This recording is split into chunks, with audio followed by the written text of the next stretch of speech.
Okay, we are live. We are live. Hello, hello, hello. I'm going to wait until we're actually live in Facebook here. The video is live now. Okay. Oh, there we go. Whoops. Every time. You would think I would learn. Welcome, everyone. Welcome. If you're joining us live, drop a comment and say hi. And I keep forgetting to say this at the beginning, but if something that Heather says resonates with you, I want to see fire emojis. I want to see hearts. I want to see thumbs up. Let us know what part really hits you as we start talking. So I'm so excited to have Heather with us today. Heather, and actually, I don't even know how long you've been part of our group. I joined, it was just boot camp back in February of 2020. Oh, yeah, so a whole year. Okay, I think I did know that, actually. Yeah, I didn't realize I was part of the first launch, so Well, it wasn't supposed to look like the first launch the first time. I was trying to make it look like... It didn't feel like it at all. It did to me. It didn't on my end. It felt like they've been doing this for years. Well, I had been doing the content that I deliver in boot camp. I had been doing in workshops live in front of a live audience, in libraries and stuff like that for probably a year before that. So, but it was that week was an overwhelming week for me. It was I didn't sleep.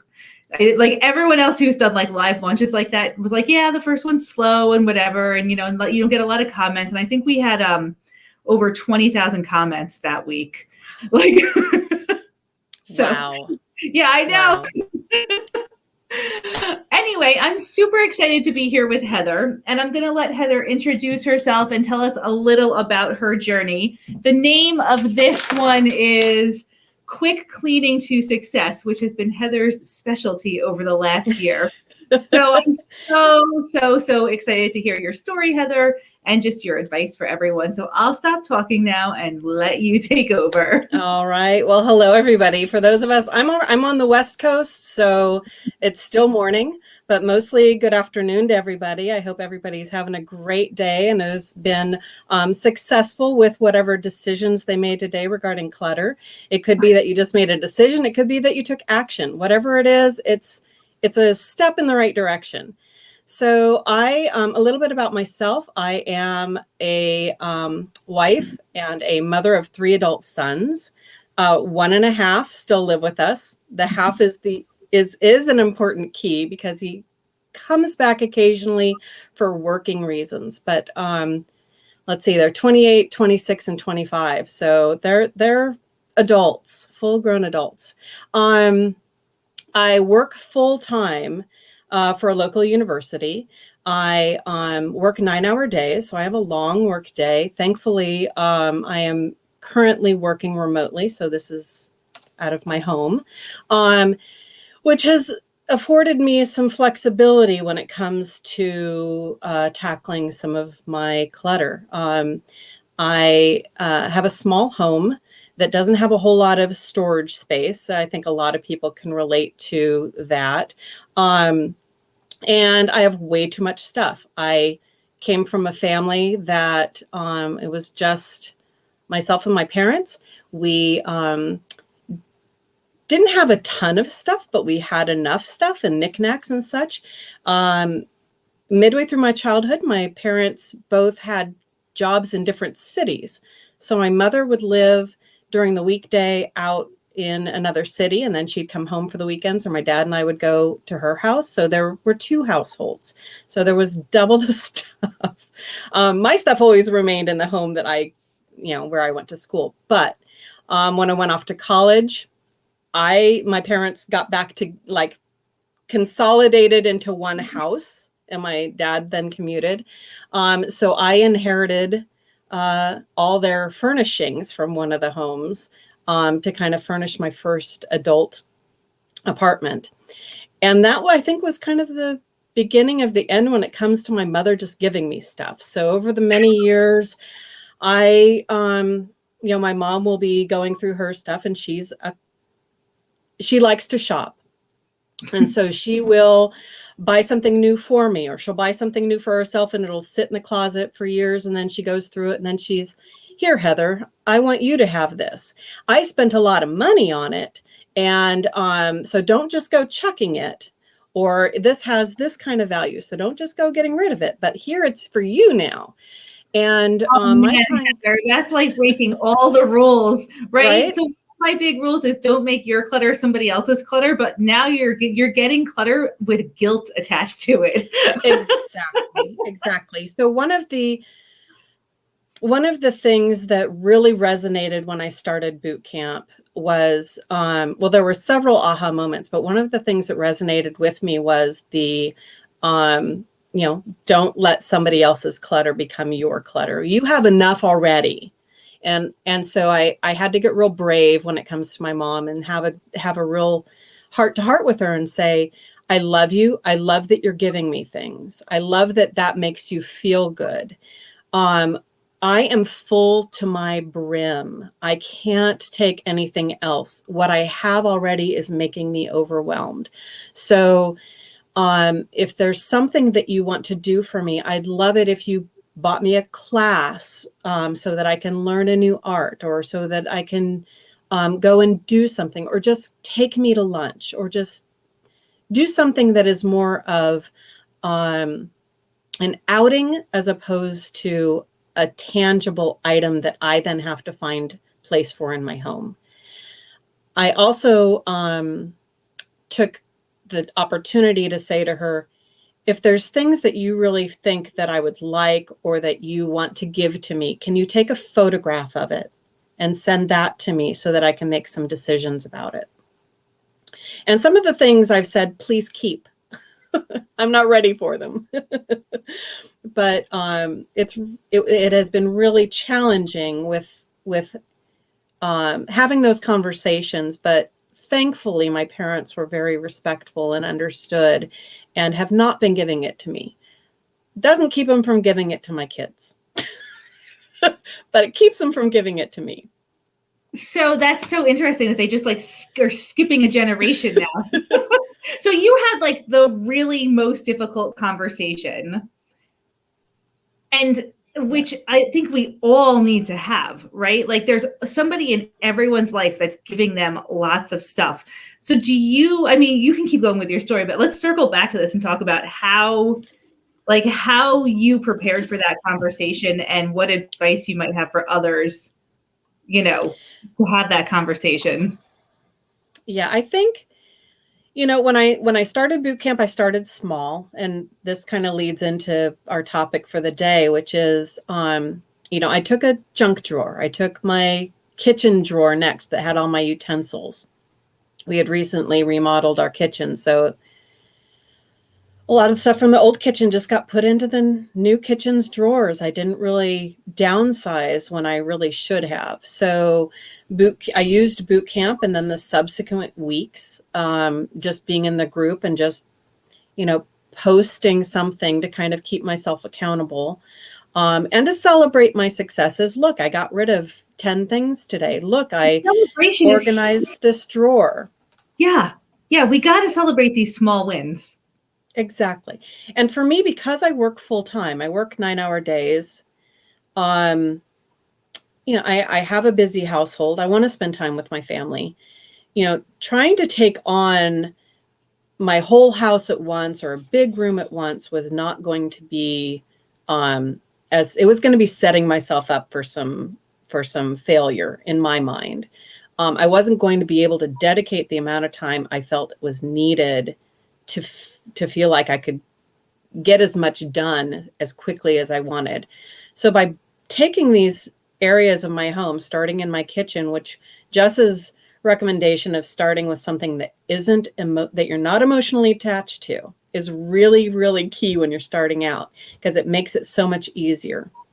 And I started going through the drawers in my kitchen. Then once I kind of went through all the drawers and cabinets in my kitchen, I would just do 10 minutes, 20 minutes. My lunch hour. While I'm sitting there eating some lunch, I'm going through a cabinet. While I'm having a talk with a girlfriend on the phone, I'd put her on speakerphone and go through some stuff. because I was going to be sitting there on the phone with her anyway. So taking those kinds of times added up to getting my kitchen done. And then I could move on to the next, which was my dresser. And I think Amy has talked a lot about it before, where you take your dresser, and if you have 6 drawers, pick a drawer at a time. Do your So Heather, soft it's drawer. so funny that you're mentioning Amy, because Amy, I just reached out to Amy. Okay, just for a little background information, you guys. Right now, I have the Spectrum people here. I have electricians that just pulled in, and I have a school bus at the bottom of my driveway. None of this was supposed to happen right now. So I just reached out to Amy and I said, would you mind hopping on here and talking to Heather? And then you mentioned Amy's name, and Amy, I'm going to add her right in here. Yay! Hi, Amy. Hi, So Heather. just a second and let you guys chat while I just figure out what is going on. Real life. This is real life. This is real life. This is the real deal. It is. All right, I'm going to mute myself and I shall be right back. Okay. So continue where you were, Heather. Okay. So I was mentioning that you had talked about taking your dresser and breaking it down into, don't sit there and say, okay, I got to do my whole dresser today. Break it down into drawers. I'm going to do one drawer today. What I like to do, what works for me, and it doesn't work for everybody, but if I can say it and it works for you, or you try it out and it works, then I feel like that's a huge success to share. I would set a timer, 20 minutes. See what I could get done in that drawer in 20 minutes. If I got done in 10, I'd go to the next drawer. Or I'd just bank that 10 minutes for later, Right. depending on what was going on in my real life. So being able to break these pieces down makes it less overwhelming when you're trying to tackle them. Definitely. And we're working real life. So things are going to come up and things happen. So you have to be flexible with yourself and with what's going on. Exactly. And our world has been a little challenging this last year. And life happens. I could have plans that tonight I'm going to go through a box of papers that I have to sift through it. And my husband could come home and have completely different plans for us, and I'm going to have to table it. I mean, we have to be fluid. We have to be adjustable. We have to know that, we are in charge of weighing what is most important at that moment for us. And don't have it derail you. You can, who terms re-rail in Clutter Boss Academy? Meredith was original re-railer. Yep. Got it. So re-rail yourself. When you feel like you're coming off the tracks, just pick yourself up and put yourself right back on.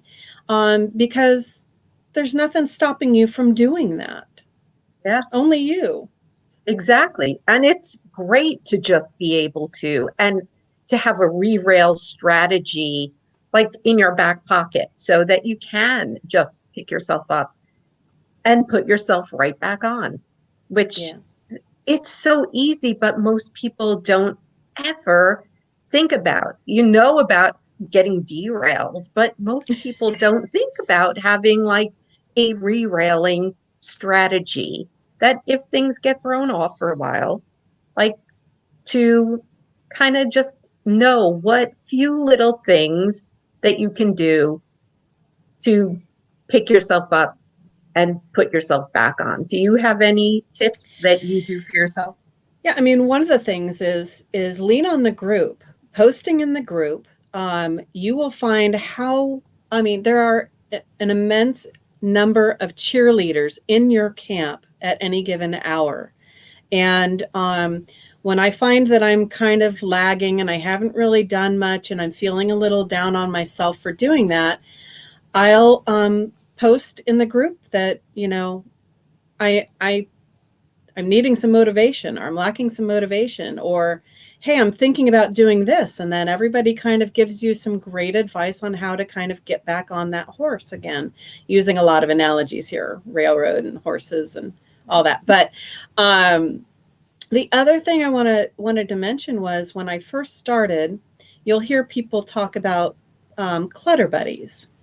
And a clutter buddy is just simply another person in the group or in your personal life that you can connect with and check in with, and how at whatever interval works for you and your person or people, um, and kind of keep each other motivated or accountable. So I have two, Sally and Debbie. Hello. We connected just by posting in the Clutter Foundation's group, saying, "Hey, I'm from California and I need a clutter buddy." And one of mine is back in Connecticut and the other is in Oklahoma. And we have very different lives, and we decided to connect, and they're just the most delightful people. And we check in pretty regularly, weekly, if not daily, and say, "Hey, how are you guys doing? What are you working on? What do you think about, like, what could I do with this area of my home? Or here's the struggle that I'm having." And it's just one more opportunity for you to have some support, even outside of the group. And Yeah. I know some people don't have, family in their home or nearby or around that can be that support. And the Clutter Foundations group is absolutely fantastic. Yeah. Clutter Boss Academy is that on steroids. I mean, it is phenomenal. Yeah, it's hard to explain it to people until you really are in there and see what that support level is like. It's like, Yeah, yeah, you can't, it's hard to explain. it It's, it, it is. And I know Jess has really put some absolutely fantastic people in place. We have a nutritionist, we have a psychotherapist who helps with the mental health side of clutter and what causes it, and why we get stopped at these obstacles, and organizing ideas. Who else? Amy, help me here. a Health nutritionist, have 3 or 4 different coaches now, an accountability coach. accountability coach as well. Exactly. So, and you can be involved as little or as much as you want and what works for your schedule. Like I said, I work 9-hour days. I use a couple of breaks a day to get a little bit done. Oh Yesterday, yeah, and mindset. We have a mindset coach now. yes, a mindset coach. Thank you. Yes. And all Thanks, of those, Jody. thanks, Jody. So all of those things together, like, it's not just clutter. It's so much more than that. And here's our fearless leader. Fearless It's so leader. much more than just the clutter. And so Jess has put in, I was talking about Clutter Boss Academy, and Oh Jess has no, put into place all of these people, all of these experts who are about as friendly can be, who will guide us through each and every moment of what we're tackling and the causes of our clutter, to help shift that mindset so that we can change our patterns and change our routines and change how we look at it, so that we can have a calmer, less cluttered home, mind, space. Correct. Yep. The whole package. The whole caboodle. Or kitten caboodle, whatever it's called. Everything okay, Jess? Oh my gosh. Well, so you guys know that I've been experiencing internet issues like crazy bad. And we've had, this goes back like, like for months and months and months. We had this huge bee's nest underneath the transformer on our electrical pole. So they wouldn't check our line coming into the house. So now we have a cable guy here, and he actually replaced the entire line. He found like a kink in it. So maybe that's causing our issues. But it's just, everything is totally good. Okay, good. Rachel is asking questions about Clutter Boss Academy. Rachel, if you go to clutterbossacademy.com, you can get all the information. You can join initially for 6 months, 9 months, or 12 months. And then after you hit a year, you become a lifer. So if you want to stay in Clutter Boss Academy after a year, you just go down to a very low monthly membership fee. It's like 1 year or, 6 months or 9 months or 12 months. Most people stay in it. Like most people just don't, nobody leaves. Because it becomes like the most incredible support group you've ever had. And like, I mean, basically, everything that I teach, I lived. So I went through all of this. Meredith, who does the nutrition coaching, I found her, worked with her. The psychotherapist is my sister, so that works out really well. But it took me about a decade to figure out like all the connections that clutter had to my life and all of the different areas that I needed support around. And what I've done in Clutter Boss Academy is pulled in everybody who, all those resources that I needed and found over the course of about 10 years, so that you have access to what you need when you need it. It's like, I've been calling it the time condenser. So instead of spending the next 10 years trying to figure it all out, it's like, boom, boom, boom, here's everything you need when you need it. And you like get to the point that I got to after about a year. So it's pretty cool. It is Great. pretty cool. And yes, there is information on dealing with paper clutter. There's information on anything. And if there isn't, Jess will create it for you. Or find it, right? So as we progress, like, I never want to set up a program that's like said and done, right? It's got to be a constant evolution. So as we progress with it, if you need something, it's there. Like we find it, like, we make it happen. So we keep adding more coaches. So Allison just joined as a mindset coach, and she's absolutely incredible because I felt like we needed, right? Like you have a call with Allison and it's like everything changes in like minutes. Can Heather talk about how she told her family to stop giving her stuff? This is an Emily question. Yes, we'll go back to Clutter Boss Academy. Heather, how did you talk to your family to stop giving you stuff? It was hard. I actually did it over the phone because I wasn't able to see my parents. I've owned, with COVID, and my mom has a heart condition, so she's extra vulnerable. So she really hasn't gone anywhere during this whole year. And it's very hard because we're very, very close and we live about an hour away from each other. So I had to call her and I had to just tell her, how much I love her. And I think I know I'm kind of going all over the place with my answers. I'm half sentences and stopping, but just a little preview before I had that call was being able to see some of the progress that I was able to make during boot camp and then some subsequent weeks. I don't think I had the call with her until about 2 months after I had found Jess. And so going through kind of the website and the pages and I ordered the paper clutter program. I can't remember the name of it, Jess. The ridiculous paper clutter system. Yes.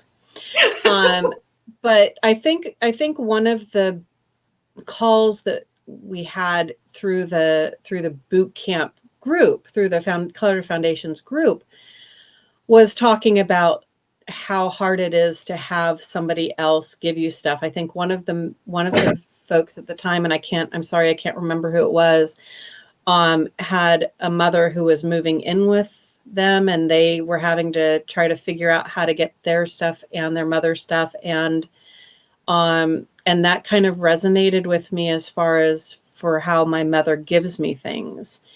And I know I've excused it over the years with my husband saying, well, that's just my mom. That's just how she is. I mean, I can't stop her. And then I realized, no, I'm going through this gives you a little bit of empowerment, gives you a little bit of feeling like you're stronger. And so I was able to call her up and I said, Mom, I love you. I love what you do for our family. I love that you think of us so kindly and that you want to give us things. But I really am needing for us to change that because I am so full. I just don't have room for one more thing. I'm already at my seams. And she received that really well because I came from that loving place. Like, I know how much you love me. I know how much this means to you. And I know that that you're giving us things makes you happy. So what can we do to replace that so that I'm not physically having to deal with the item that I don't need, and that you're still able to give us something that makes you happy. So can we find other ways to do that, whether it's, movie tickets or, like I said, a lunch or whatnot. And my parents have kind of gone to gifting my husband and I like outings, like get away for the weekend, which is fantastic. We can't really go anywhere right now, but more, or they'll ask me if there's an online class that I want to take. And so like photography class or something. So those kinds of things are more meaningful and still gives her the control of giving us something that makes her happy without us physically having to have it, if that makes Heather, sense. was the conversation as difficult as you had it in your head, or was it? Yeah. I had worked myself up about it. I didn't want to hurt her. I didn't want to hurt her feelings. I didn't want to make her feel like I didn't care about the stuff. But I also, I had a girlfriend come over and help me clear out an old hutch and then get rid of the hutch. And she was like my Jess Marcy. She's like, get it out the door right away. Like, I'm here, I'm loading it in my car, and I'm driving away with everything that you're getting rid of. Like, so you can't think about it again. And she was fantastic. But I had like brand new tablecloth that we had just gotten from Christmas from my mother. It was light blue. I was never going to use it. It wasn't my style, my taste. It was brand new. I felt bad. I said, what if she asks me about it? My friend said, tell her I took it. Tell her I accidentally threw it out. Gave it away, whatever. But I didn't want to hurt her. And I know that sometimes that stops us from being able to have the conversations that help us. Yeah, it's such a fine line. So we have a question in here from Caroline, and Caroline says, "Now this is and I'm going to just throw this out there for Heather or Amy, but this is a really complicated situation, and I think when we're in these situations with clutter, they're always complicated because there's relationships involved. It's not just stuff ever. It's never just the stuff. Okay, so Caroline says, I live with my mother. She grew up in extreme poverty, and I have a similar scarcity mindset, which, Caroline, so many people deal with this. You're definitely not alone. We're both trying to lighten our load, which has gotten out of control since my father passed away in 2018. I've gotten rid of some of my items only to see that my mother has gone through my donate box and taken stuff back out to keep it. How do I deal with this? I feel like the same way I used to have to sneak stuff in, now I might need to sneak stuff out. It's true. It's frustrating. Any suggestions? Really That's a hard one. I mean, depending on your mother's mindset, and my mom came from a family that had absolutely nothing. She has done well for herself, and doesn't really have trouble buying what she wants. She is a shopaholic. But thankfully she doesn't know how to do Amazon Prime. My dad does that. So she can limit herself. But depending on your mother's mindset, I mean, depending on your relationship with your mother and ways that you can have such a conversation that is, how can we support each other in getting these items out? What would work, for you, Mom, that gets us with less things around us? I don't know if that would work for your situation, or if you have to, hey, Mom, you know what I'm going to be doing is I'm going to be filling this box and it's going to go into my car and I'm going to take it to donation. I also don't know where you live, so I don't know if that's a feasible scenario. Some people have to do curbside pickup or kind of bulk stuff. But trying to get it out of your house, but letting her know I'm going to be getting these things out of the house right away because that's going to help take the temptation away from me. And put it on yourself as opposed to, Mom, you can't go through my stuff, but say, you know what, for my own temptation issues, I'm going to start taking these things out. Can I take your boxes out too? Would that be helpful for you, or something to that effect? I don't know if that helps you, Caroline. You're so good. One of the things that we say a lot is use a me statement instead of a you statement, right? So, and it's exactly what Heather just said. Talk about it, frame it in the way that it's impacting you, instead of saying, say me, not you. Like, instead of saying, you have to stop doing this, say, this is impacting my mental well-being, right? Like, so keep it focused on you and not on the other person, and change your statements. And that can really, really help. Yeah, I had to have talks with my mom all the time. And I always began it with, I love you. This is not about you. I need to change me. I'm doing a lot of learning and growing for me. And I need your help to help me. So that she took it really well when she knew that she could do something to help me. And I always started it with, I really love you and I really appreciate your help, but I need your help to help me. And that it always like softened whatever came after it. It's hard. It's hard. They're difficult conversations to have, for sure. So Caroline says, this helps so much. Thank you. I am going to be thinking of the conversation we need to have. Wonderful. Good luck, Caroline. We wish you a lot of success with that. And honestly, the conversations go better. I think for me, I worked myself up about it, but the conversation was much easier than I had anticipated. And I hope the same is for you, Caroline. Absolutely. I mean, yeah, it's so complicated. Caroline, the best thing you can do though is communicate, and then, know when you've communicated enough and know when you can add a little bit to that communication, like gauge the situation. Because I also think it's really important to preserve a relationship that you have with an elderly parent, because sometimes they're just never, ever, ever going to change. But saying what you need to say will make you feel so much better. So it's really helpful. Very much. Somebody says, isn't it hard? Yes, absolutely. Yeah. Laura says, isn't it hard when the items have deep sentimental value? Yes. It is.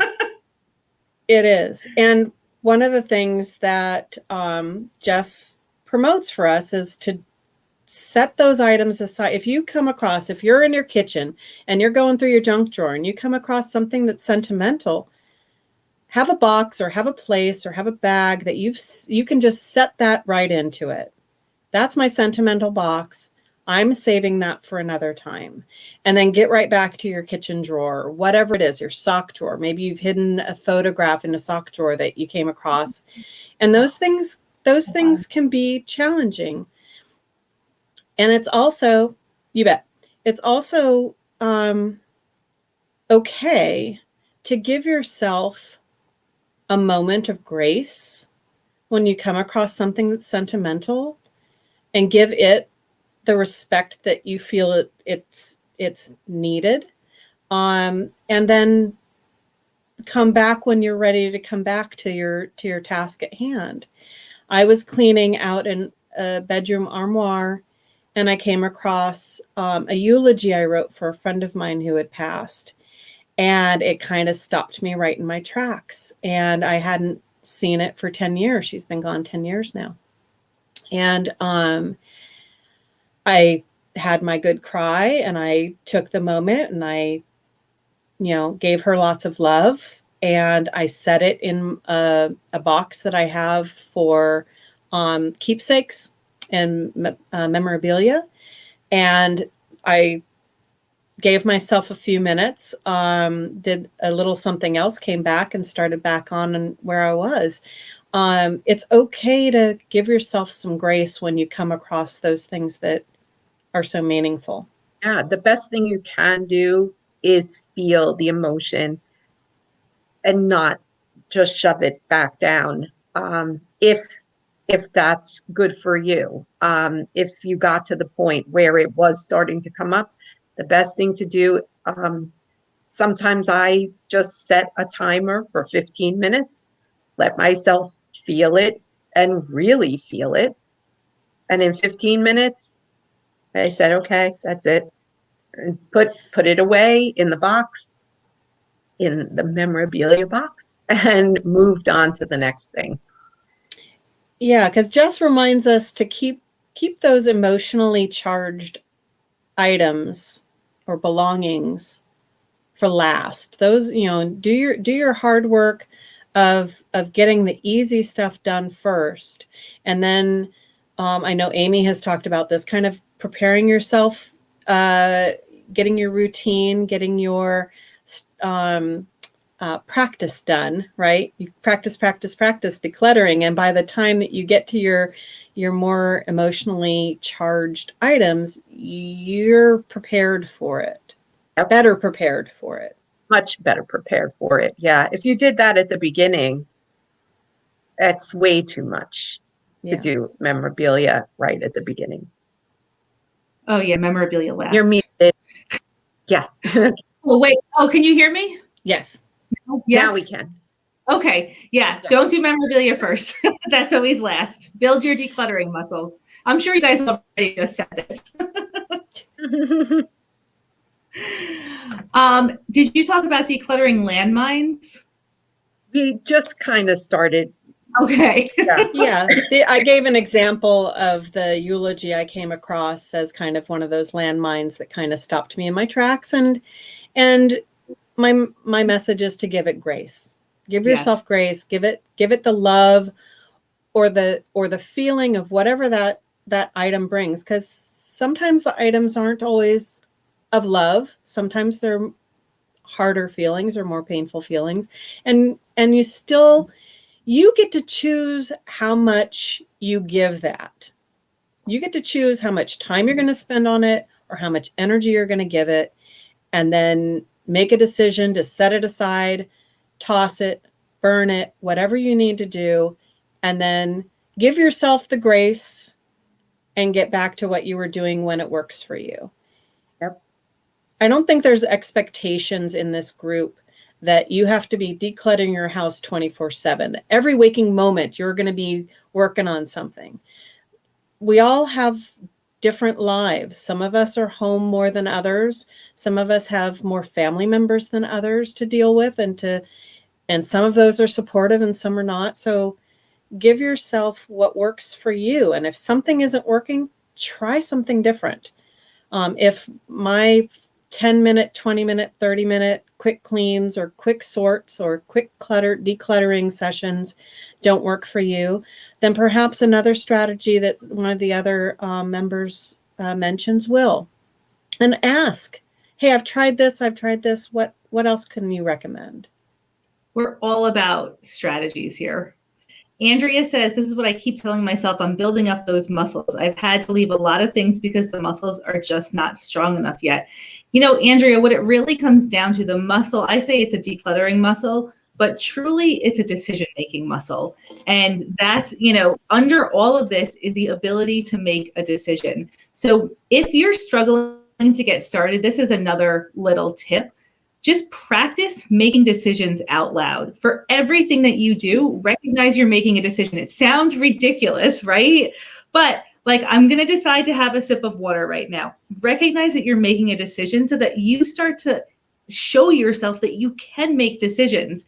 And once you can start making decisions, you can start tackling clutter, because these are the decisions: keep or toss. It's like, where do I put it, right? Like it's all just decision making, but we're overwhelmed with choices and we're exhausted. We have decision making fatigue because we have to start making decisions the second we wake up. So just strengthening that decision making muscle is really when I say strengthening your decluttering muscle, it's all decision making. And that's why we put the hard decisions for last, because you're not ready for that in the beginning. Okay, we got a lot of comments coming in here.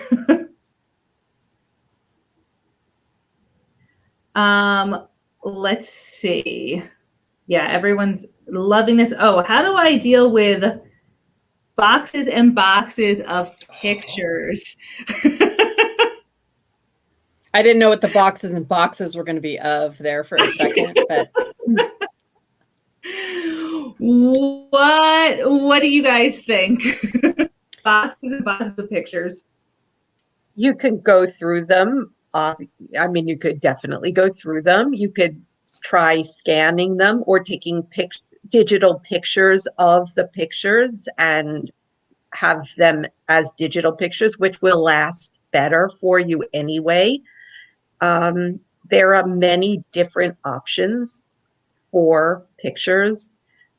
You could go through them with family at a holiday gathering and make it as Jess always says, make memories with memories. And that way, it's a fun thing to do at a family gathering. And then everybody who's usually in those pictures or part of the family gets to go through it together, and you could split them up or, decide amongst you all. There's a lot of different options with pictures. right. And if there are pictures that, maybe they really belong to somebody else. Maybe those are pictures of your cousin who lives in Tallahassee and you don't have much connection to it. You can contact that relative and say, I found some pictures. Would you like them? And if not, what do you want? Are you okay with my getting rid of them? Pam, are you asking how do you make memories with memories? I think that's when your question pops up. The way that you make memories with memories is you take your pictures, you take your sentimental items that are more like family memorabilia, and then you gather with your family around the holidays is typically a good time to do this, and put those pictures out into the middle of the table and start looking at those memories and talking about those memories while sorting the pictures together. If you think of it, videotape the stories that come out. Like if you have somebody who is the only person that knows the story about the picture or the item, you can actually videotape them talking about that story. And this is how you make memories with memories. The other real benefit to doing this is that a memory is a story. So that's all that a memory is. It's a story. And one way we can start to let go of the connection that we have with the physical items is to share the story. So sometimes you just need to tell the story about the picture or about the item or about the experience or whatever it is to someone. And then you have passed that story along, you've passed that memory along, and you don't feel the need to hang on to the physical object anymore. So that's another strategy when you're dealing with really sentimental stuff. Write down the story, get into this group and tell the story, get somebody, a friend on the phone or a family member on the phone, share the story so that you can start to pass along that oral history that we feel is so connected to the physical items. Okay. There's a lot of different comments coming in about a lot of different topics. There was somebody, Colleen, I think, asked about the 15-minute quick clean. How does that work? Heather, do you want to talk about that? Well, for me, I just take my cell phone, I set my timer, and I say I'm going to dedicate 15 minutes to cleaning the shelf of my laundry room, or Yesterday I set 30 minutes and I did a little bit of work in my garage, which has been my dragon to slay. That's my new mantra is I'm going to slay that dragon. That's been that. Oh, I have stories. They're awful. Setting my timer, having a garbage can ready, having a box ready if there's things that are in that space that belong somewhere else, and just dedicating the 15 minutes to that particular space. And when my buzzer goes off, I'm done and I go on to something else. If I'm almost done, I usually keep going. Usually I find myself that it's only going to take me 5 more minutes beyond what I've set my timer at to finish a particular task. And I don't mind getting it done and calling it good. If I found that I got myself into a little hot water by having a larger task than the time allotted, then I've gotten at least a part of it done. And I'll come back to it the next time I'm going to set my timer. I try to do it a couple of times a day. I don't always get successful based on the number of meetings I have and such, but or the evening plans. I work full time, but I'm an artist on the side, and I need that creative side, or I'm going to just explode or implode or something. So there are times where I just make the conscious choice of which I'm going to focus on for the moment. But 15 minutes, we do a lot of things in 15 minutes that are total wastes of time.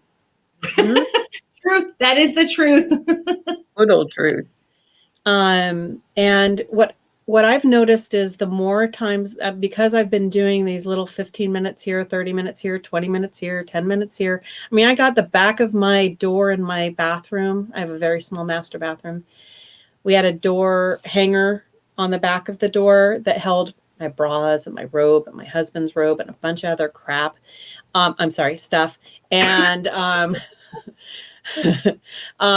thankfully I only said that word. But I timed myself just to see how long it would take me to get all this stuff cleared off of that and into their respective places. It took me 7 minutes.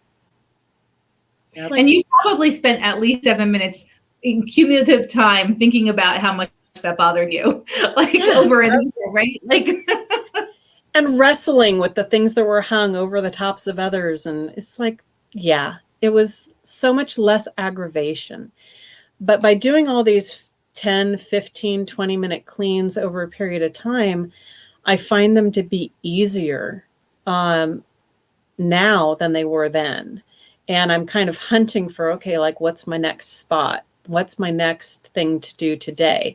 I chose to gather all my cards and dice one day to make sure they were all going to be in one drawer so that when my family wants to play a game, we have those things handy.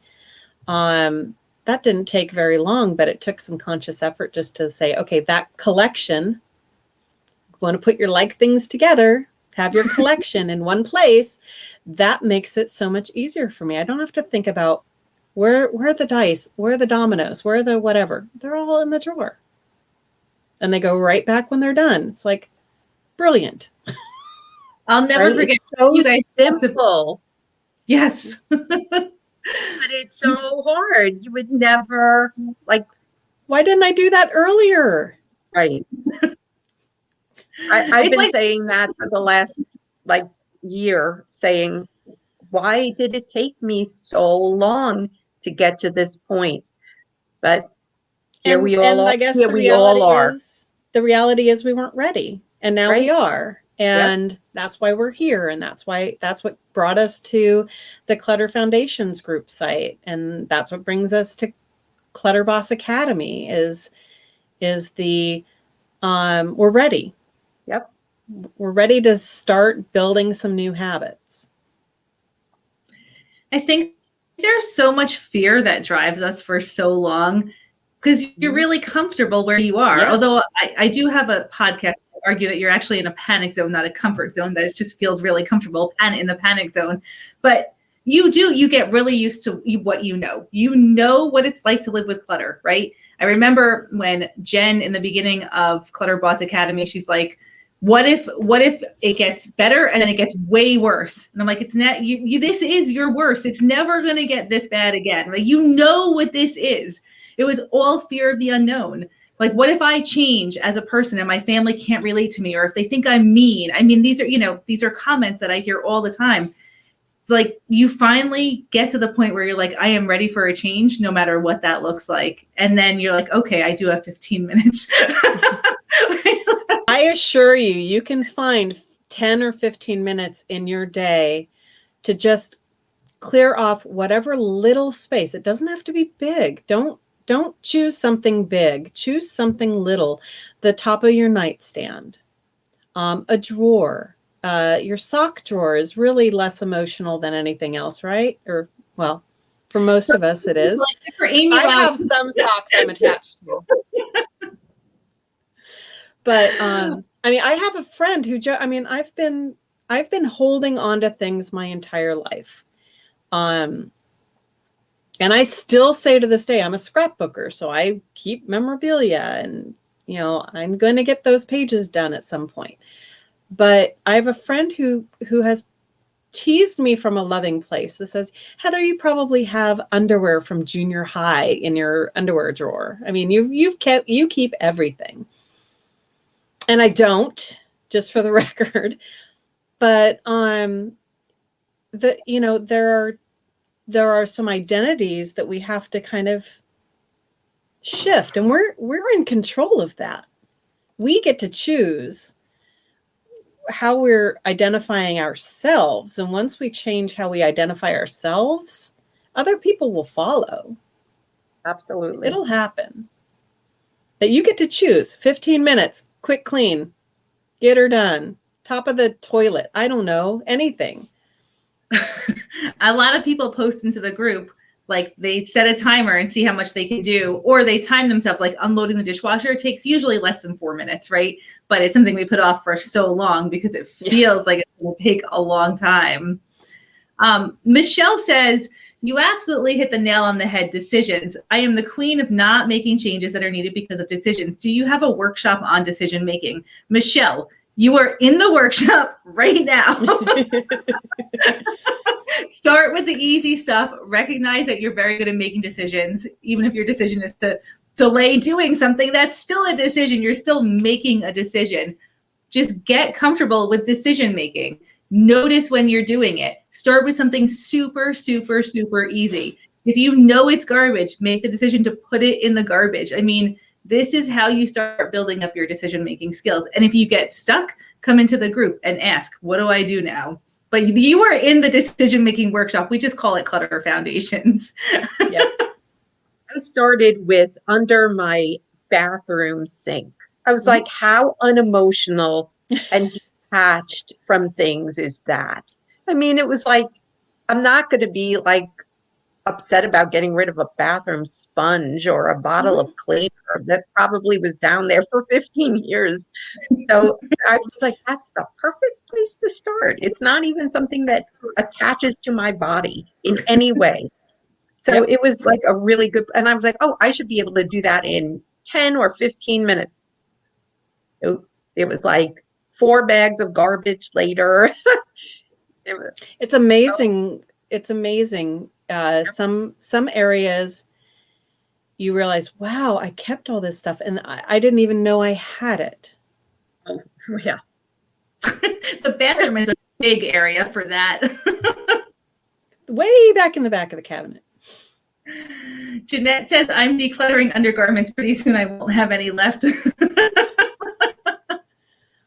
you find any of my junior high underwear, let me know.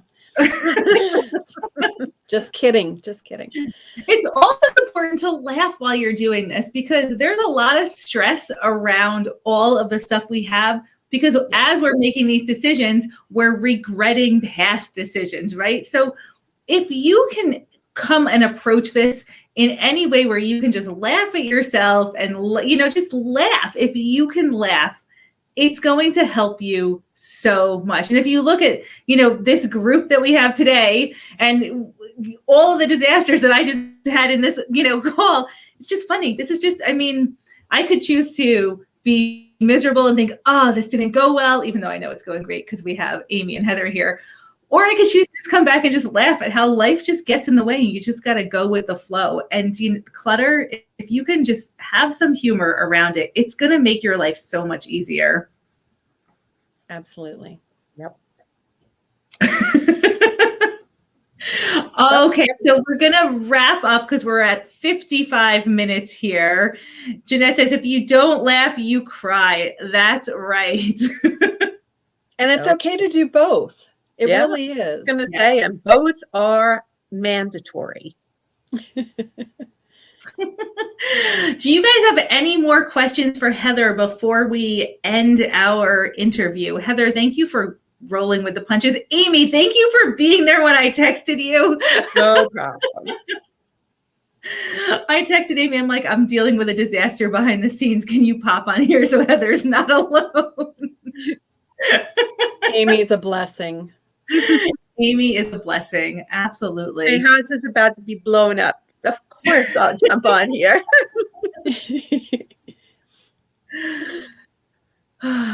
Oh, all right. Laugh and cry at the same time. Yes, absolutely.